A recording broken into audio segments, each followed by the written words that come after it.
দুর্গাপুজোর নবমী স্পেশাল হয়েছিল মাটন, তবে সাথে চিকেন হয়েছিল, কারণ মাটন আমি খাই না।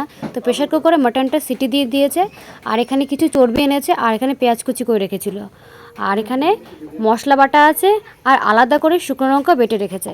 তো মাটনটা প্রথমে প্রেশার কুকারে 4-5টা সিটি দিয়ে নিয়েছে।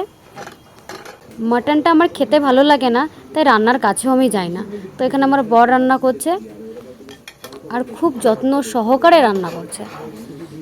প্রথমে শুধু নুন আর একটু হলুদ দিয়ে সিদ্ধ করে নিয়েছে, এখন জলটা ঝরিয়ে নিচ্ছে। এটা হচ্ছে আমার বরের মাটন রান্না করার স্টাইল। তো এখানে জলটা ঝরিয়ে রেখেছে, আলাদা হয়ে গেছে মাংস।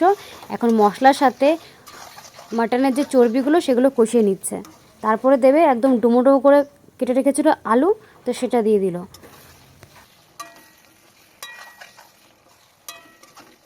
এখানে মশলা আলু কষানো হয়ে গেছে, এখন দেবে মাটনটা। তো মাটনটা ভালোভাবে কষিয়ে নিয়ে এখন দিয়ে দিয়েছে একদম ফুটন্ত গরম জল। আর কিছুই না, শেষে একটু গরম মশলা দিয়ে নামিয়ে নিয়েছে। তো মাটন রান্না আমাদের হয়ে গেছে।